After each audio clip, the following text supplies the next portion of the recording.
What I'd like to do now is to bring up our legislative panel. So why don't you step up to the podium. It will be moderated by former State Representative Kathy Manderino, and I will leave her to introduce herself and to introduce the panel.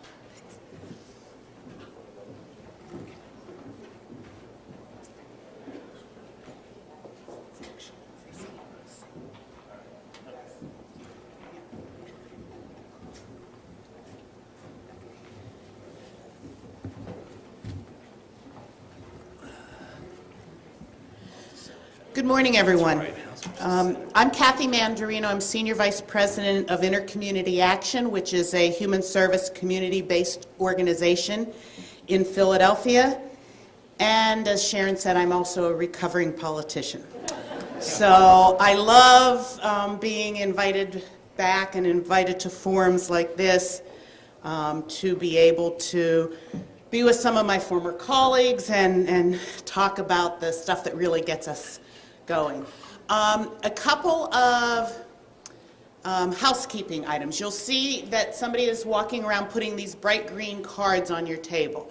We only have an hour with our elected officials, and I really want to get this panel going, and I really want to cover as many subjects as we can. And so I'm going to ask you, if you have questions, to write them on the green cards, and then at some point, when I tell you to wave them in the air, probably halfway through our time, staff will come around and volunteers will come around and collect them.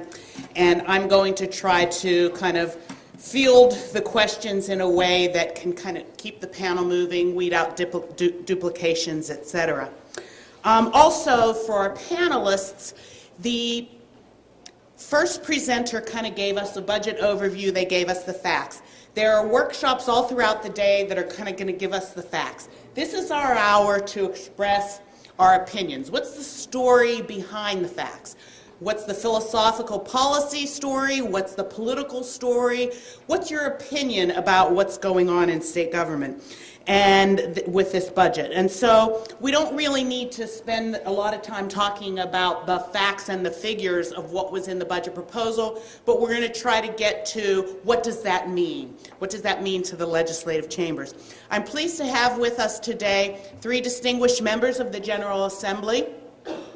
On this side, I have Senator Rob Teplitz representing parts of Dauphin and York counties, and in his first 4-year term in the Pennsylvania Senate.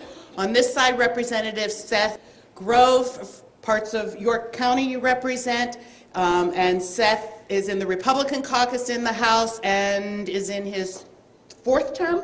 3rd term? 3rd term. 3rd term in the House.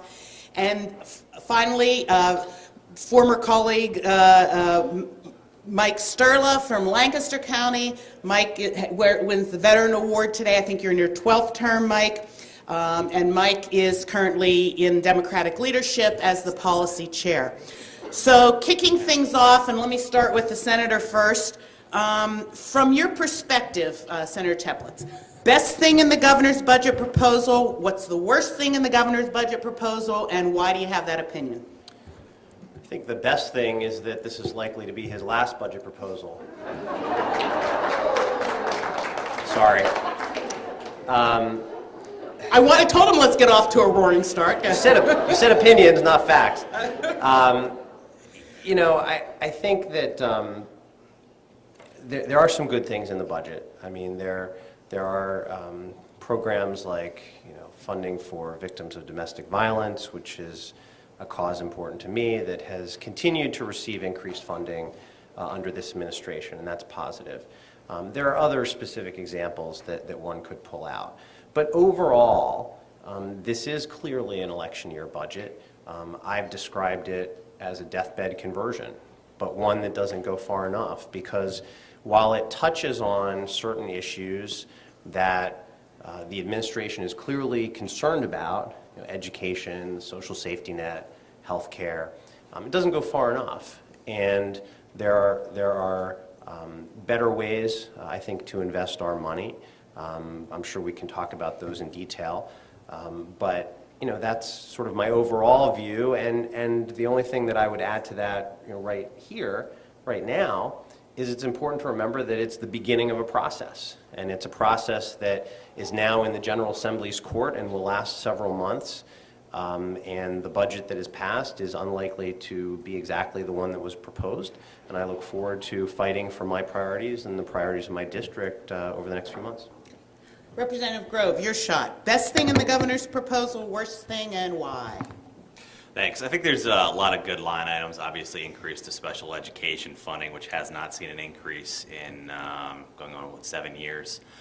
Compounding that also is we obviously did a special education funding commission that has been reported.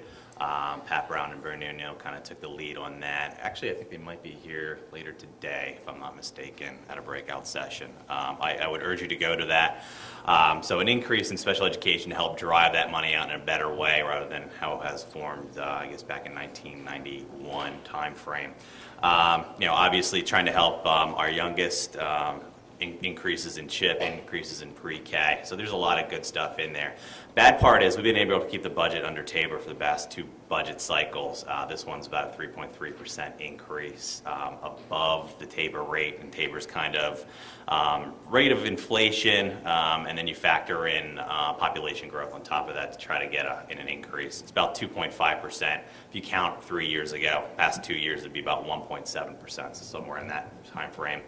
Another aspect is using one-time funds to balance a budget, because you just create a structural deficit for the next budget year if you don't have that kind of growth in your revenue sources.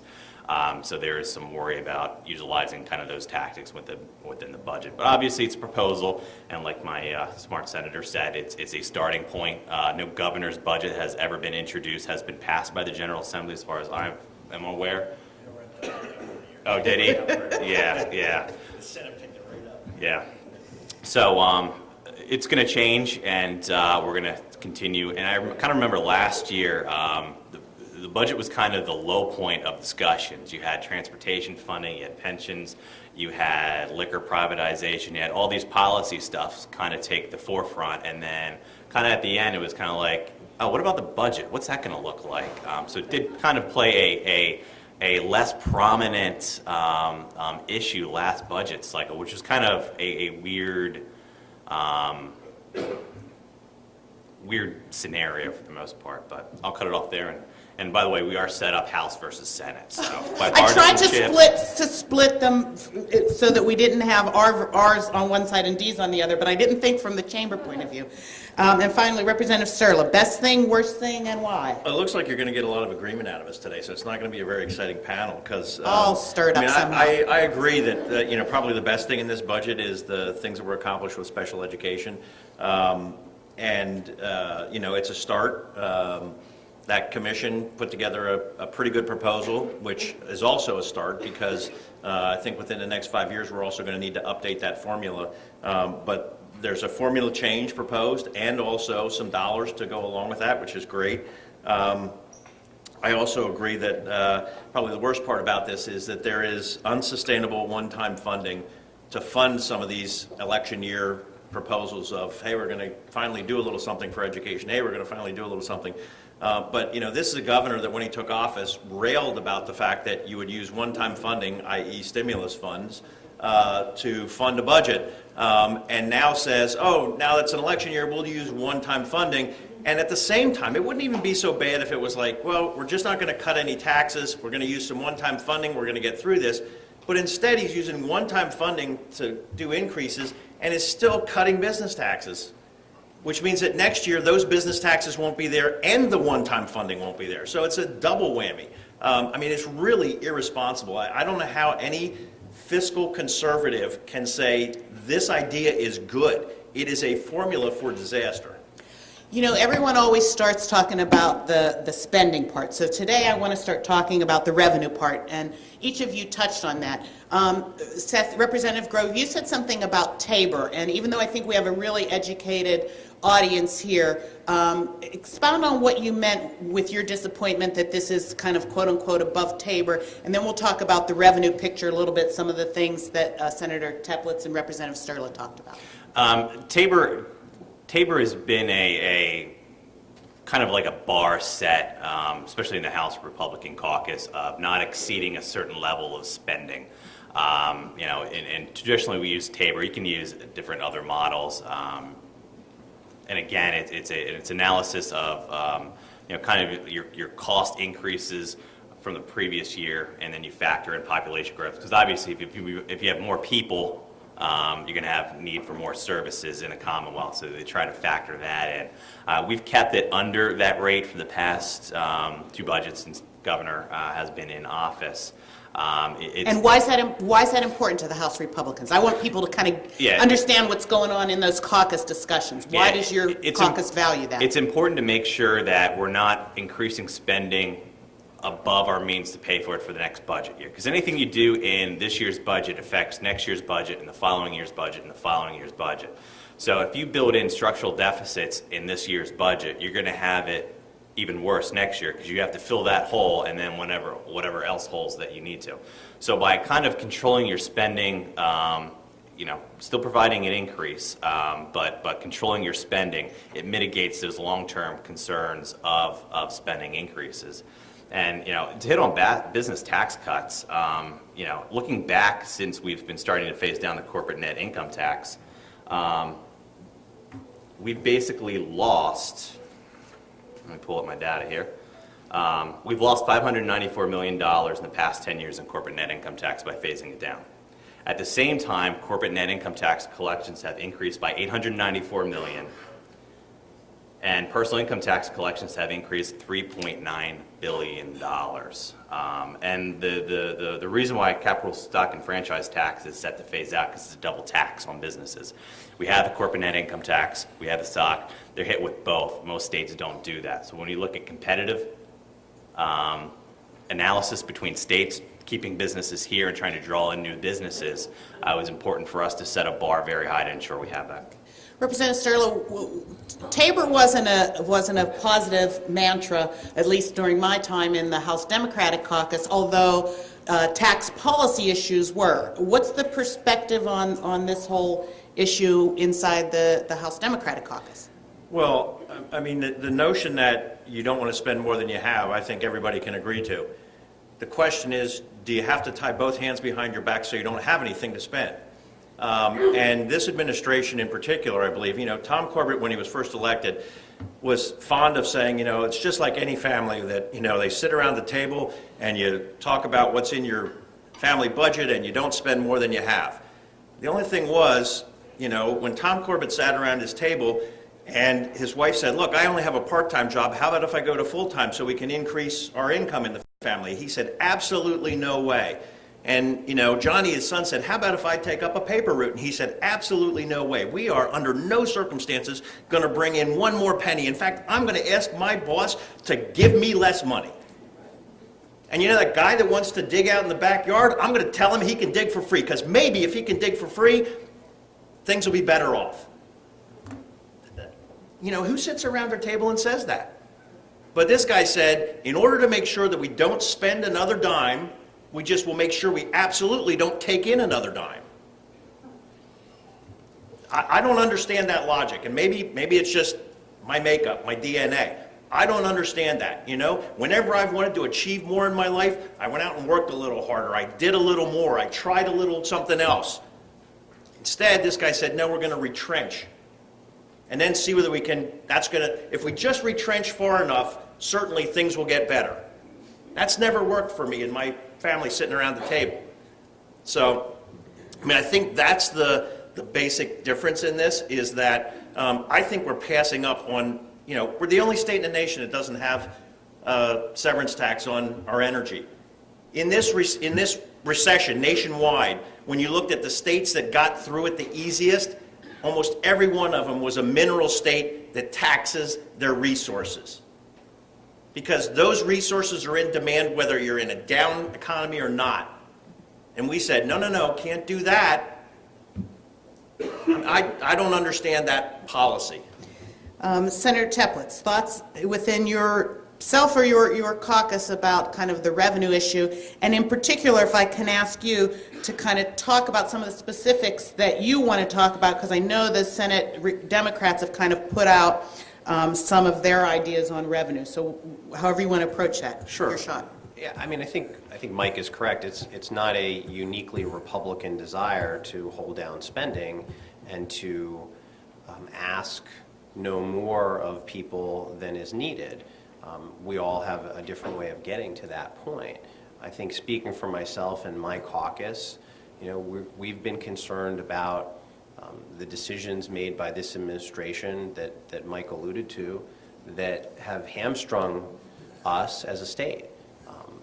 The severance tax issue has already been raised. Clearly, that's one issue. The other issue is Medicaid expansion, where we would save a tremendous amount of money and also do the morally right thing for our fellow citizens. The governor now wants to dig us into a deeper hole on pensions by, exacerbating the situation that we're in, cutting the state's contribution, the employer contribution. And the whole reason why, or one of the main reasons why we have a challenging pension situation in the first place is because of the state taking a break from making its contribution. So that doesn't make sense to me. And one of the things that I found sort of most ironic in the budget is this continued desire to rely on gambling as a solution to our budgetary challenges. We've gone as a state in less than 10 years from the state lottery being the only form of legalized gambling to slot machines, table games. Last year, small games of chance in bars and taverns were authorized. But now there's talk about Keno, online gambling, online purchasing of lottery tickets. I think we need to have a discussion as a state as to whether it's worth it and what the societal costs are. But the irony that I find in that, to get back to my original point, is the governor sees no problem with injecting more gambling and more alcohol through this misguided privatization plan into our communities. He's not concerned about those vices, but at the same time won't even consider medical marijuana for kids who are sick and who need those drops in order to deal with some of their symptoms. And that's not just a revenue issue, it's a broader policy issue, but it's one that really troubles me. Let me stay right here with the senator and short answers. I know it's always hard, but let's talk about the politics of one-time spending, because that's not a partisan thing. I mean, I saw Democratic governors, Republican governors, Democratic legislators, Republican legislators, all buy into that in the expediency of the time, whatever. What's the because no one does that as a policy. It's not a policy decision to do one-time spending. It's more a political decision. And we all know the governor's running for re-election, so I'm not really asking about his policy decisions, but what's the discussion that happens? What's the kind of discussions that happen in your chamber whenever you're trying to balance the get to the number by the budget time, and how do we plug the holes, and how do we meet the spending needs, and how much do we and when do we rely on these kind of one-time spending ideas? I mean, I think we would all say in a perfect world, bad policy shouldn't do it. But we've all been guilty of doing it. So, what's a little bit of behind the story? There you go. You get. That's why I started with you. You can chastise the rest of us. No, I think, look, it happens, and if it's a Republican governor, the Democrats criticize. If it's a Democratic governor, the Republicans criticize. My own personal view, there may be times when it's appropriate when there are no other options. And I think there are other options in this budget. We don't need to raid the tobacco settlement fund, which has already taken a hit. Okay, so what other options? What other options would you put on the table? Would you put on the table the severance tax? Severance tax. Okay. Severance tax, Medicaid expansion. And Medicaid expansion. The governor has his version, $125 million. He thinks it's going to save. Your caucus has a different version that you think saves a lot more than that. Well, yes, I mean, it saves, you know, 500 or 600 million, but it's not just my caucus. I mean, we passed it by a huge bipartisan vote in June. It's not a question, I'm glad we're having this conversation. I'm glad the governor is in the general vicinity of this issue. But it's not really a discussion between plans, because the governor's plan has to be approved by the federal government, and with the co-pays and the work requirement, the work search requirement, that's unlikely to occur. Mike, I'm going to give Seth the last word Okay. on this, so you get your shot on one time and politics behind it. Yeah, I think one-time spending, I mean, I agree that, you know, it's one of those things that everybody says is terrible until you want to do it. But I think it's best used when you're jump-starting something. So you say, we have a revenue stream that we're putting in place, but it won't kick in until 6 months from now, or it won't be fully operational until a certain point in time. If you use one-time spending that, but we're going to use, once that program kicks in, it'll generate, you know, $100 million a year. Well, if I don't get that for 6 months or a year, then I think it's appropriate to use one-time spending to say, but we want to start that program right away. So we're going to spend $100 million out of a one-time fund, and then that will become sustainable after that. Or we'll use $100 million to get it started. Well, isn't the governor doing that? Isn't the governor saying, I'm going to use one-time spending out of tobacco settlement to get started on Medicaid, because I'm not planning for the Medicaid stuff in my budget to kick in 6 months from now? If he was just using it for Medicaid, I'd be fine, but he's using it for school funding and saying, and then next year we don't have any money. And I'm using it for, you know, eliminating the waiting list. Oh, but next year there'll be an even longer waiting list. You know, I mean, those kind of things. So I don't see that part of it. And there's a whole lot of things out there that we could have. I mean, whether it's a severance tax, whether it's Medicaid expansion, we could do Medicaid expansion right now. You know, the bizarre thing about the governor and his proposal is the federal law allows you to change your plan at any point in time. So the governor could start accepting Medicaid today. We file a state amendment, or amendment to our state plan, and he could start Medicaid tomorrow. And then he could say, but I'm still trying for all those waivers, even though I don't think he's going to get any of them. And when they kick in, because I believe they're going to kick in, then we'll change our plan. But instead he said, we have something that nobody believes anybody's going to approve. We're going to try and get that, and we're going to wait in the meantime. So 500,000 people are going without health care, and we're not bringing those dollars into the state for a year. Potentially. Representative, Representative Grove, let me clean up, and I've been in the position where, oh darn, it's our governor, but we don't necessarily like the way he's approached this, and you kind of have that whole thing that's going on in your caucus at the same time that you're trying to keep with your philosophies and one-time spending. So clean up and whatever comments you want to make on that. Yeah, normally what happens in budget, governor comes out with his budget, he either sets the ceiling on the floor of the total spend number. His past few years, he's kind of set the floor, and the General Assembly came back and has done the increases above that. This year, I think the governor has set the ceiling. I believe the Senate's going to start the budget first this year. They're going to move a budget bill first, send it over to the House, and then the House sending it back to the Senate will be the final version. But more than likely, the Senate will come back at a lower number. It's probably going to be the floor, and then there's going to be trilateral negotiations, governor, House, Senate leadership to discuss the final number, spend number. Once you get the final spend number, it's driven down to individual line items, and then you come back and say, how do we make those line items fit within the revenue side? And there's going to be constant negotiations. I remember my first term in the General Assembly was Governor Rendell's last 2 years in the House. I used to joke that every Tuesday was tax vote Tuesday.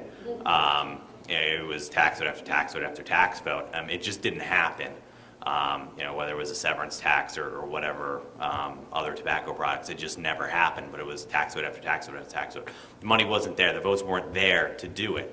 At the end of the day, and while the House passed it, you had the Senate, who Republicans were in control of. The votes weren't there to do those things, and the Senate has made tax votes in the past, so it wasn't like they were necessarily opposed to tax increases. I think they did the Rendell personal income tax increase at some point, but you need to get to the votes to get to that policy number, and you got to look at where you're going to get those votes, who's in office, and so forth. So it's going to be ongoing discussion moving down the line. And again, this is just a starting point. We're having budget hearings currently, trying to drive down into the cost side of it and also the expense side of what the governor has proposed in his budget.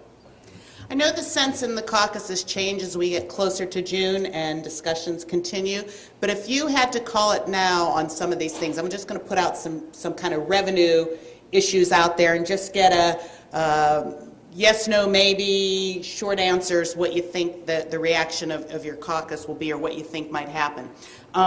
With regard to capital stock and franchise rate decrease staying in the budget as proposed from prior years, does it stay or does it go?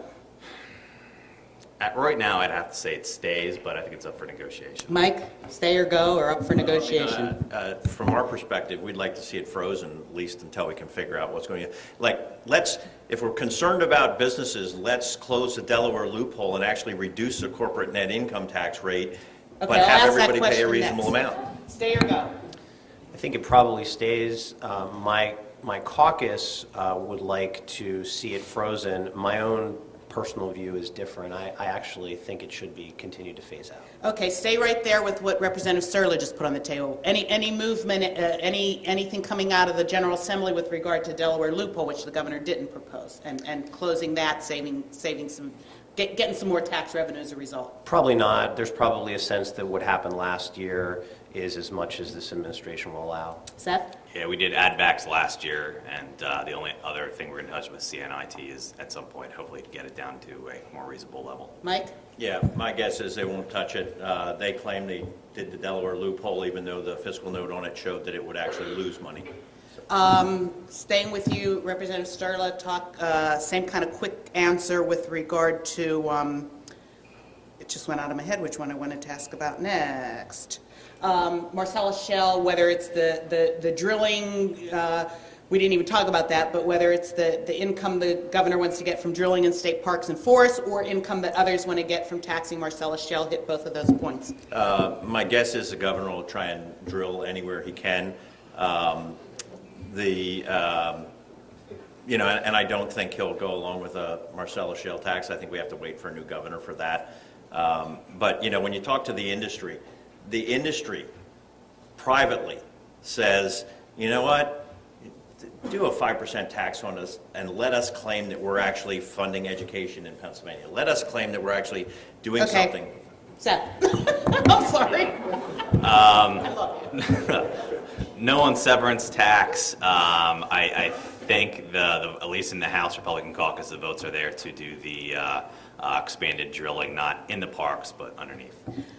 Mike, last kind of quick round. Medicaid expansion, your prediction about what happens and whether we see any money savings this year? Well, I mean, the governor's already backed off on a couple of his requirements, so there's a possibility that he might get 50% of the waivers he's asking for because he took some of the most onerous ones out. But I don't see where the savings come other than you just deny benefits to people, and that's how he's pretty much operated human services in his 3 years thus far. Is just you deny benefits and then see who signs up again, and you know it's savings by attrition, but not by any real policy. Seth? I think the Obama administration will accept, I don't know how much of the waiver. They will accept some of it. Pennsylvania's a big state. They want us in that. I think it's smart for the governor not to give up negotiation with the administration. I do not believe Medicaid expansion will happen. I don't think it's going to happen. I don't think that or severance tax happens until next year, regardless of who's elected governor. I just don't think whether the governor is reelected or not. I don't think any of these big issues are tackled in a serious way until next year. I didn't have it on my radar screen, but somebody put it on my radar screen. The sales tax discount that vendors get, meaning they collect 6% or 7% or 8% and they pay us 1% less back, and there's been discussion about whether or not that's still a necessary requirement. Does that have any traction at all in your caucus, that coming off being put on the table and getting more tax revenue from that? It's been part of the caucus's list of ways to balance the budget, but I'm not sure that in reality it has traction. How's that play in your caucus, Representative Grove? That's an interesting one because the governor wanted it with his last year's budget. The House Finance Committee actually voted it in a bill. Dave Reed's add-back reduction of the CNI was put in there and then removed. So there is, I would say there is some movement within our caucus for that. Yeah, I don't know whether we get it or not, but it certainly makes sense. I mean, you know, there were provisions to allow for small businesses and actually anybody to get up to the first $25,000 in taxes that they were remitting to keep their 1%. But, you know, the amount of work required for a small business to plug that into their computer is the same as it is for Walmart. Walmart, unfortunately, just gets millions and millions and millions. I mean, there's expected to be a $40 million windfall to the state if we just limit the amount that you can keep. Stay right there, Mike. Pass or fail, and without a lot of background, sorry for folks that don't know, but the House and Senate Bill 76, which is basically property tax elimination, does it have any legs in your caucus? No. Seth, legs in your caucus? We already killed it. There are co-sponsors from my caucus. I'm not one of them. I think it's telling that it is in the Senate Finance Committee, and Senator Mike Brubaker, the Republican chairman of the Finance Committee, has not brought it up for a vote. Let's move to spending, and before I move to specifics, there were a couple of audience questions that I think are always really helpful to set the stage. One of them says, you know, at budget time, all these groups show up at your office for their piece of the pie. How does a group in need of funding distinguish itself? And a follow-up question or similar related question is, what are you hearing from your constituents in terms of their wishes, and what do you wish you would hear from constituents in terms of their budget priorities? So kind of two sides of the same coin. Let me start with Representative Grove. Kind of, you know, how does one kind of make their case for their piece of the pie? What are you hearing from people so far, and what do you wish you're hearing from people? One thing that I've heard year after year is if you give us every new dollar invested, we'll create 10 extra dollars. Everybody has those statistics. Everybody. So don't use that. If you have an increase this year, say thank you and fight for your increase. If you're flat funded, kind of be happy with it, but ask for more money. If you're cut, obviously, go to the Hill to go get more money. But make effective arguments why you need it. You know, Appropriations Committee members were in Harrisburg in hearings right now. Other members obviously are back in their district. Go meet with them. Meeting with members in their district offers more time. I know we usually have about 80 to 90 budget rallies between usually around June. It's just noise for us. A lot of times we can't meet with people you bring up to meet, so get meetings in the district office where we have time to talk to people about these issues, because there's just not enough time to go around, especially when we're in session. You know, leaving a voting session is very difficult to do, to meet with constituents. You know, come up, make your voices heard, but don't have the expectation that you're better off going into the district office and meeting with legislators one-on-one. It's an election year. Show that you can deliver votes and do it in a sustained way. You know, a one-day rally is fine, but, you know, next week somebody else is there with their one-day rally. You know, coming into my office once is fine, but, you know, show that there's a sustained effort, that it's not just a one email blast and I got 100 emails and therefore now I'm for it. But, you know, next week I forgot that I got those 100 emails because I gave them to my staff to respond to. It's got to be, you know, from this day forward until the budget passes, somebody advocating for your issue needs to be in my ear and in everybody else's ear and in the public's ear and on the editorial page and on Twitter and any place you can get that advocacy done so that the noise becomes so loud I can't miss it. Senator Teplitz. You know, we try to take every meeting, respond to every letter and email.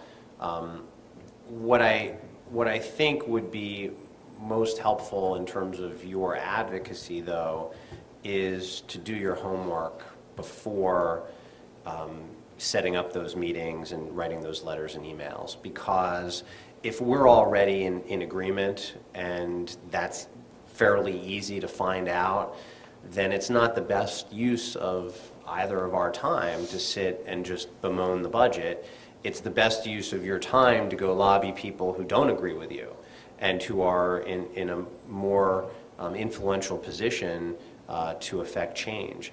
You know, I hesitate to say that because I don't want to give the sense that I don't want to hear from constituents and other stakeholders, but I have had meeting after meeting over the last year plus that I've been in office where if folks had done even 5 minutes worth of homework, they would have seen, you know, I obviously agree with them, and you know, they could have spent their time more wisely.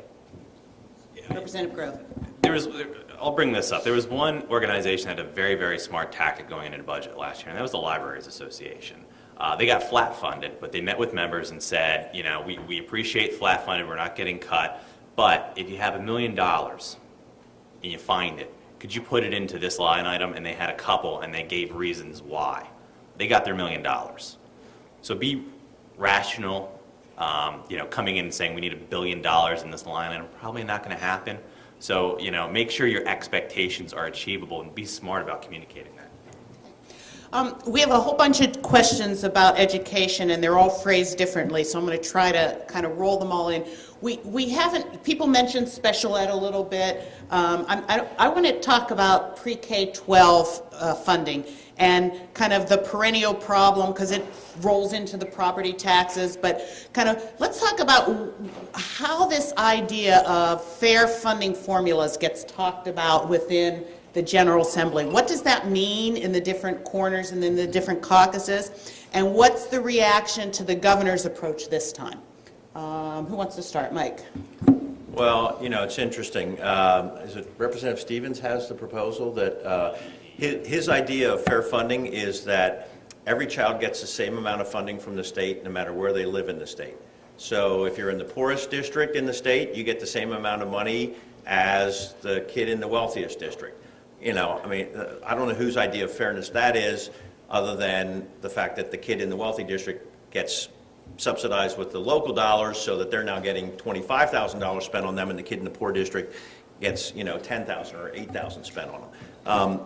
The notion of a fair funding formula, when we did a costing out study, you know, came back and said, we had independent people look at it and say, how much does it cost to actually educate a kid? And you know, they came back with some suggestions, and we adopted some of those. By the time that we were almost fully implemented, the new governor came in and said, we don't want to have anything to do with that, which was interesting because that was the year that rural Republican districts stood to get the most funding.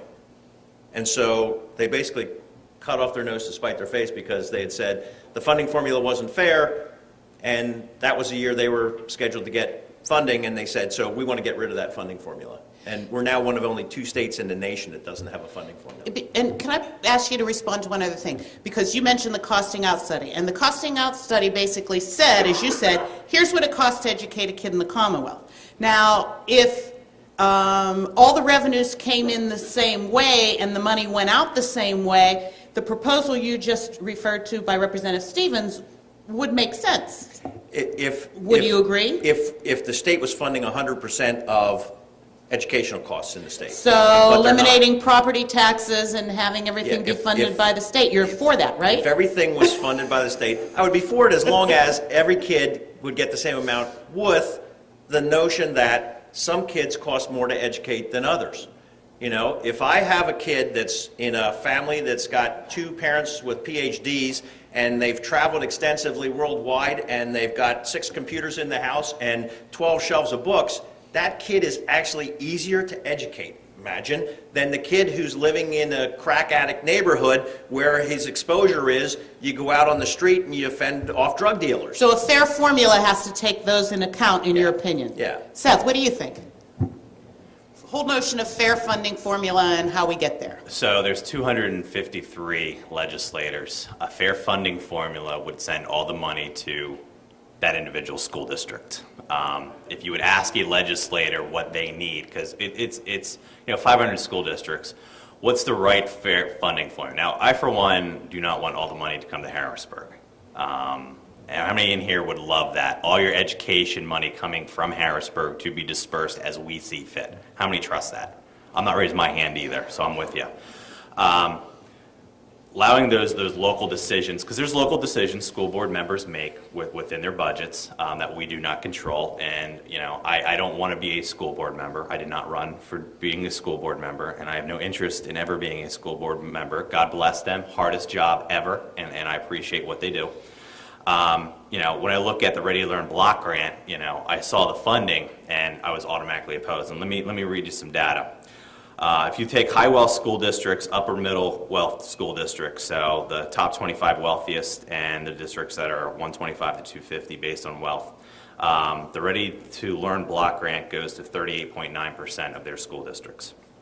So lower middle wealth districts and low wealth districts, 61% of the funding go to them. Total amount of kids with that money, 56.9% of the students get that 38% of the funding. 43% of the students get the 61% of the funding. Is that fair and equitable? If you're looking at my area, which would fall under the high wealth, upper middle wealth districts, I would say my students are being unfairly funded by that funding formula. So again, it's based on perspective and how do you drive those issues. You know, I have legislators in the rural areas who have large swath of forest land who say, you know, we don't get local property taxes from those, so our ability to raise local revenues are hurt, so we need more money.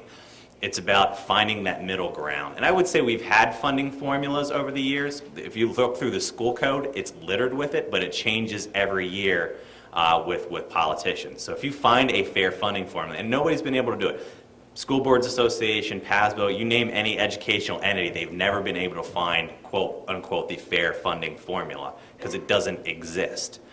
You find something that works for your schools, that helps the kids, you put it in the Constitution so it can't change year to year to year. If you leave it in the school code, it can be changed on a whim. I mean, I agree with Seth that there's a tension between what would be a meaningful funding formula that would provide equal opportunity for all children and something that's passable. And that's where the struggle has been. But I don't think we should make it worse either. I mean, this new block grant that the governor has actually leaves the Harrisburg School District worse off than if there was no block grant. And so when you look at that and you look at the kinds of data that Seth has, which shows that, you know, some of the real winners under this block grant are schools that are already successful, you wonder what's really going on here. Same thing happened last June when money was added to basic education at the 11th hour, but it was done in a very political way, and it was in a way that didn't seem to recognize that Democrats also represent struggling school districts. You would think that only Republicans represent school districts that needed more money. So we have to find a way within a political process to try to take the politics out of it and get to a meaningful formula, and I think that is a multi-year challenge. So we all agree that the formula isn't fair. We all have different opinions about what would be fair. I know Mike's dying to say something, but I'm going to ask you this. Should we take it out of the hands of the politicians and let the people decide? Question number one, yes or no? Mike? No. Seth? Yes or no? I would say no, just because we have to vote on it. I don't know what that means. I mean, I don't know. I mean, the people have decided they have elected legislators to represent them. Okay, so it's in the legislators' hands. Mike, now you want to make a comment. Well, and what I think you need to do is people need to hold their legislators' feet to the fire. And by that I don't mean, hey, I got money for my district, therefore I vote for it. A good example, last year, as was pointed out, in the 11th hour, there was $30 million thrown into education. They went to 6 school districts, I think, because a handful of senators said, we're not voting for your budget, Governor, unless there's more money for our school districts. Now, I happen to have a Republican senator that was one of those senators. So my school district made out like a bandit. We got $5 million windfall. You know what my vote was when we came to the education budget? I was a no. Not because I wasn't happy that we got extra $5 million, but because if we could get $5 million extra this year on a whim, a political whim, that means we could get $5 million less next year on a political whim. That is no way to run a funding formula. And so I don't care how much money I get as long as it's fair. And when it's not fair, I'm still going to vote no. If all the legislators said, you know what, this isn't about whether or not I got more this year than I did last year. That's why we had the special ed formula that we had for 20 years. Because everybody got more that year than they did the last year. It was a horrible formula. But everybody got more money, so everybody voted for it. Well, that sucks. We're getting towards the end, and I want to touch on a couple of things. So, Senator Teplitz, the Secretary of Corrections was in front of the Senate Appropriations Committee earlier this week or last week, and they said, can't you control your budget? We're spending more on prisons than we are educating schools. And he said, I'd love to, it's your fault. Quit passing all these mandatory minimums and sentence enhancements, et cetera. How do we solve that? Any chance that we could actually, maybe here's the quick question. Any chance that we could actually get the General Assembly to require prison impact statements before they pass a new crime bill? I think the Secretary had a great point, that the savings is being eaten away by, pandering by legislators who want to continue. Do you ever have conversations about prison impact statements in terms of, in your caucus, about like make there be a fiscal note about the prison impact before you pass crime law? I haven't heard, but it's a good idea. I know that's been a conversation over past years in the Democratic caucus. We never get it off the ground because we had just as many tough on crime Democrats as it's not a partisan issue. So what do you think? But, are people's temperatures rising for that? It's like Nixon going to China. This governor, I held out great hope for this governor, as much as I didn't agree with almost anything that he ran on or stood for. I held out great hope that because he was not going to raise taxes, his budget was going to get squeezed enough that he would say, you know what, we need to do something about prison reform. And he actually appointed a commissioner that seemed like he was reasonable about that issue. And here was a guy who had put most of those people in prison. He had the opportunity to say, this isn't working. And everybody would have trusted the fact that, hey, if Corbett says it, geez, it must be true. And instead, he sat silent for 4 years now. Now we're going to get a Democratic governor, and the Democratic governor's going to say, we need to change this. Everybody's going to go, there, we told you, if you elected those commie Democrats, they were going to do this, they were going to let all the prisoners out, Representative Grove. I love Mike. Never to be accused as being a commie. No, I'm just kidding. Ironically, in 1 week, I've been called right of Attila the Hun and an ultra-liberal in the same week. So I actually love that. If no one knows where I'm at politically, it provides a mechanism to get things done. And ideally, that's what I'm here to do. Governor Corbett did lead a charge to try to reform our criminal justice system. It is very tough to go to a victim and say, we're going to get rid of mandatory minimums on somebody who has raped your daughter, murdered your family member. It's a very hard discussion to have on that front. So you got to understand the political background on that. The other aspect is, when you have increases in your corrections and you do have good programs at work, you look at I've been to many of the graduations for some of our treatment courts, drugs. We have Veterans Treatment Court in New York. They're effective programs that reduce recidivism over time. There are effective programs that we can invest in to reduce our budget over the long haul that are smart. Trying to do community-based policing. It's tough because people don't want those people in their neighborhoods. So where do you try to get people to help in the community that they need? So it's an ongoing discussion, and reasonable thought and rational thought and some common sense needs to play into it. But I do agree we need to do a better job of controlling them, doing a better job of obviously correcting people so they don't come back into the system and keep going back into prison. We need to do a better job. I'm going to have to wrap it up soon, but there's so many questions about this. I'm going to, at the risk of knowing it's a Pandora's box, the pension issue. What is the pension issue and how do we solve it in 30 words or less? Really?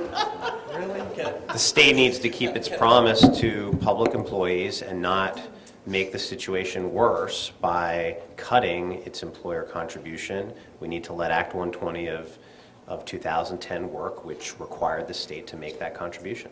Cool. Mike. I'm going to give my answer, and then I have to leave. Unfortunately, I have a 10 o'clock press conference I have to get to. But look, in 2010, we did Act 120. The day the governor was elected, he knew what his pension payment was going to be this year. We set it up that way so that the governor, whoever was elected, because we did 120 before we knew who the governor was going to be, we set it up that way so that the governor had a couple years to get his sea legs. This guy knew what his pension payment was due this year. We had a balloon payment set up.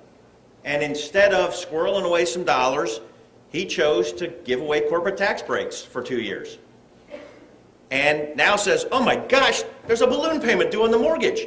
How about if we just refinance again? You know, it doesn't work that way. Thank you. And I got to leave. I know you do. In answer to what I know is going to be your last Go question, ahead. Tom Wolfe and Tom Wolfe. Okay. We'll take that into consideration. Seth, pension. I thought he was going to go with Corbett with the last one. That hesitation. I thought. Can I tell a quick story? I was thought. on Stove the other day, and a old woman comes out in her bathrobe and says, "You're my delegate, right?" And I said, "Yeah," assuming I guess she had lived in Maryland most of her life. And she said, "I never voted until I was 69 years old," but she said, "We got to do something to get rid of this guy that's in there now." Thank you, Representative Sturla. Representative Grove.